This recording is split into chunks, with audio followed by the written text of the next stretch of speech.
দেখতে দেখতে কিভাবে যে মাসফির একটা বছর পার হয়ে গেল টেরই পেলাম না। আজ তার বার্থডে ভিডিওটা আমি আপনাদের সাথে শেয়ার করছি, আশা করছি ভিডিওটা ভালো লাগবে। হ্যালো এভরিওয়ান, আমার চ্যানেলে নতুন আরও একটা ভিডিও দেখার জন্য সবাইকে ওয়েলকাম জানাচ্ছি। আজ আমি আপনাদেরকে আমার বাবার আমার ছেলের বার্থডের একটা ভিডিওটা শেয়ার করব। এটা হচ্ছে গত 16 তারিখের ভিডিও, বাট সময়ের পরিপ্রেক্ষিতে আমি ভিডিওটা শেয়ার করতে পারিনি আর এডিট করতেও পারিনি। তো আজ মনে হলো একদম মাসের লাস্ট, শেয়ার তো করতেই হয়, তো সেই সুবাদেই করা। এটা ছিল আগের দিন রাত্রে থেকে ভিডিওটা শুরু করেছিলাম। আগের দিন রাতে আমি এখানে চিকেন রোস্ট করব, তার জন্য চিকেনগুলোকে ভেজে আমি নর্মাল ফ্রিজে রেখে দিব, এই জন্য চিকেনগুলোকে ভেজে নিচ্ছিলাম। আর এখানে হচ্ছে দুধ দিয়ে পায়েস করব, তো দুধটাও জাল করে নিচ্ছি, পায়েস রান্না করব। এগুলো সব আগের দিন রাতের ভিডিও কিন্তু। আর এটা হচ্ছে পরের দিন সকালে, বার্থডের দিন সকালবেলা। তো এটা হচ্ছে গরুর মাংস। এই গরুর মাংসগুলো আমাদের দেশে থেকে কষিয়ে আমার ফুপু পাঠিয়েছিল, তো সেগুলো রান্না করবো। প্রায় 4 কেজির মতো মাংস ছিল, ভাবলাম এই মাংসটাই রান্না করে ফেলে, যেহেতু জাল করে রাখা মাংস।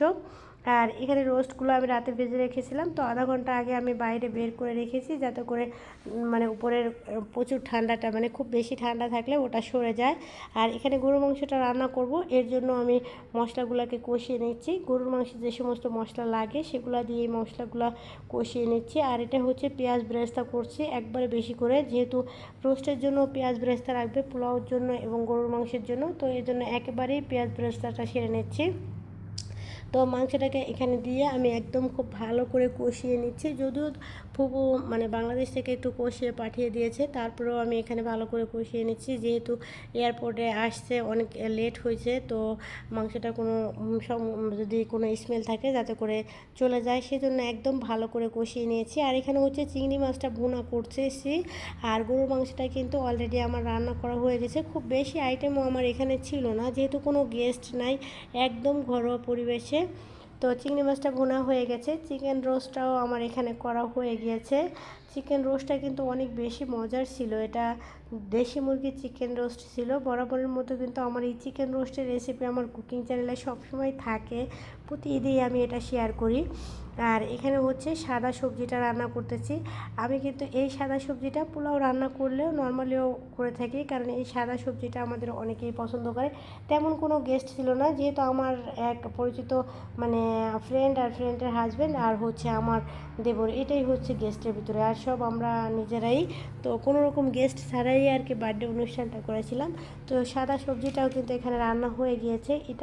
এই সবজিটা আমার বোনের অনেক পছন্দের সবজি, বাট ও এবার নাই, খুব মিস করতেছিলাম ওকে। আর এখানে হচ্ছে পোলাওটা আমি রান্না করে নিয়েছি, আর পোলাওর উপরে সামান্য একটু জর্দার কালার দিয়েছি দুধের সাথে মিক্সড করে, যাতে করে অনেক সুন্দর ফ্লেভার আসে। আর এখানে আমি যেহেতু সন্ধ্যা না, তখন রাত 9টা বাজতেছিল, তখনই আমি খাবারগুলোকে টেবিলে সার্ভ করে নিয়েছি, যেহেতু সবাই একসঙ্গে খেতে বসবে।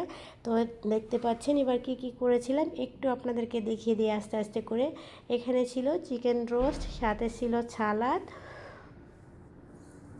আর সাথে ছিল আপনার গরুর মাংস, সাদা সবজি, চিংড়ি মাছের ভুনা, পোলাও। আর এটা হচ্ছে আমি কেকটা কাটার জন্য এখানে সাজিয়েছিলাম। এই সাজানোটাও আমি করতে পারছিলাম না, যেহেতু একা হাতে সব করতে হয়েছিল।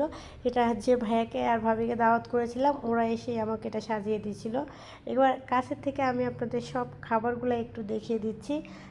আমি আগেই বলছি আমার এখানে কোনো গেস্ট ছিল না, শুধু আমি, আমার হাজব্যান্ড আর আমার ফ্রেন্ড আর হচ্ছে আমার দেবর, এই কয়েকজন মানুষের জন্যই অ্যারেঞ্জমেন্টটা করা হয়েছিল।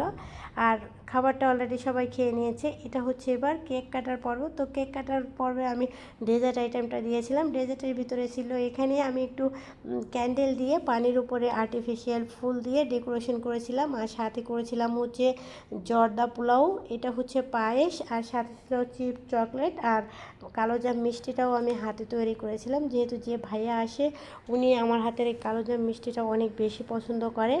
আর বাবুর জন্য এখানে যেহেতু ওর 1 বছর, তো আমরা 2 2 তলা কেকের অর্ডার করেছিলাম। এই কেকটা অবশ্যই আমার মেয়েই পছন্দ করেছিল, তো ওর পছন্দ অনুযায়ী এই কেকটাকে আর কি নিয়ে মানে আনা হয়েছিল।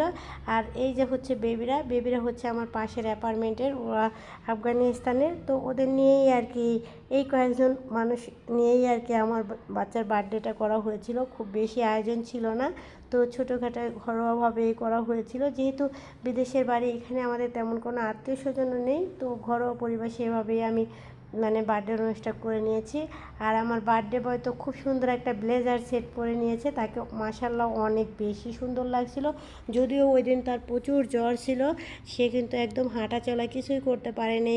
আর এখানে আমি তার কেকটা কেটে নিয়েছি। দুর্ভাগ্যজনক, আমি সব কিছু অ্যারেঞ্জ করতে করতে আমি নিজেই রেডি হতে পারিনি। পরে বাসায় যে ড্রেস পরা ছিল সেই ড্রেস পরেই কেক কেটে নিয়েছি। বলতেছিলাম যে আমি তো ভিডিওর সামনেও আসতে পারবো না। তো এই ছিল আমার বার্থডের ভিডিওটা, মানে আমার বাচ্চার